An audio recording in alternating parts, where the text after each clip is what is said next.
Hi, ako nga pala si Nash. May pangarap para sa pamilya, kaya tara samahan niyo ako. Bumili nga pala kami ng 4 na kilo na crab. At ito nga pala naisipan ko mag-video para mapakita ko sa inyo kung paano ito lutuin. Ang una nga palang ginawa ko dyan ay nagisa nga pala ako ng dinurog kong bawang. At pagka medyo brown na nga pala yung bawang, ilalagay na nga pala natin yung butter dyan. At syempre wag nyo nga palang kalimutan na haluin para hindi masunog yung bawang. So nga pala malapit na nga pala tayo mag 100,000 followers. Maraming salamat nga pala sa mga nagpa-follow dyan. Ito na nga pinakita ko nga pala yung bawang na ginigisa ko. Pala yung lulutuin nating crab. Huwag nga pala kayong mag-alala, dadami din yan kasi hahatiin ko nga pala yan sa gitna para maraming makakain yung crab na yan. Siya nga pala kalahati nga lang pala nilagay kong butter dyan. Kasi guys, lalagyan nga pala natin ng Sprite para yun yung pinakasabaw niya at para manamis-namis. Pero lalagyan ko pa rin yan ng sugar.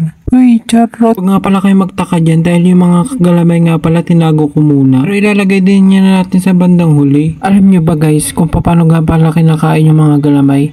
Ang ginagawa ko nga pala dyan, kinakagat ko para mag-open. Uy, charot. Para makuha nga pala yung laman niya. Nga pala hinay-hinay nga pala kumain kayo nito kasi nakaka-high blood nga pala to. Baga guys, gamay-gamay lang sa pagkain.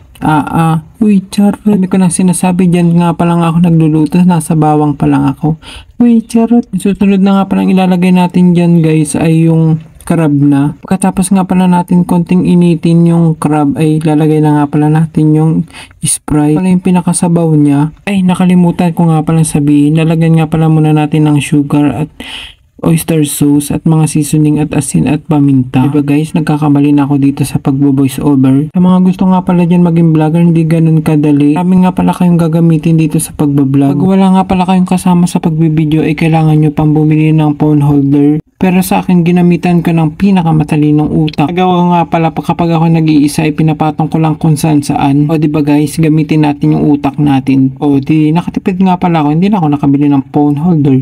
At sa pagbo-voice over nga pala guys ay huwag kayong masyadong pumunta sa mga maiingay na lugar o tumapat sa mga electric fan kasi maririnig yun. Pero ako ngayon nandito ako sa ilalim ng lamesa at dito ako nagbo-voice over. Kaya mahirap guys mag-vlog kasi baka pag nagbo-voice over kayo maraming maririnig na boses. Hindi guys, kaya nandito ako sa ilalim ng lamesa para yung noise ng ating paligid ay para yung boses na ng ating marinig. Pag-vlog nga pala guys ay kailangan maayos yung confidence nyo. At wag nga pala kayo maliniwala sa mga basher dyan. Mga basher hindi naman yan yung mga nagpapatakbo sa buhay nyo, diba? Isipin nyo na lang yung mga pangarap nyo sa buhay at pangarap nyo sa pamilya. Kayaan nyo sila mang-bash ng mang-bash, wala na naman silang magagawa, diba? Sila lang yung tatanda at mag-iisip kung paano sila mang-bash. Ayun na nga pala guys, bini ako na nga pala sa gitna at ilalagay ko na nga pala dyan sa aking nilulutong bawang. Hindi ko na nga pala alam maintindihan yung voiceover ko, nabubulol-bulol na ako. Kaya pag nagluluto kayo, linisin nyo yung kapaligiran nyo para malinis yung ating pagkain. Para maganda din tingnan kapag tapos na kayo magluto. At ilang minuto nga lang pala yung lulutuin dahil naluto ko na nga pala yung kanina. Sinangkutsa ko na nga pala yung crab.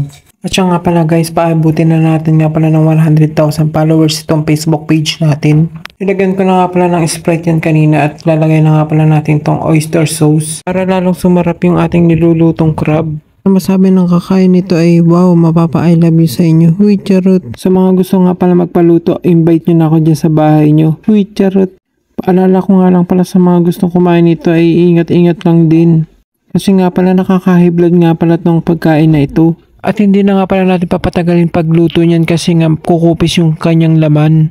At pagkatapos nga pala natin lagyan lahat ng seasoning ay lalagyan na naman natin ng takip para kumulok-hulok kahit papano. At mga ilang segundo nga pala yan ay ready na natin kainin nga pala yung niluto nating pinaka-special na crab na yan. At dyan ko na rin nga pala nilagay sa baunan para hindi matapon yung kanyang pinakasabaw. Tara na guys, kain po. Lantakan na natin itong crab na niluto ko. Ops guys, hinahinay nga lang pala pagkain ito. Yun lang, maraming salamat.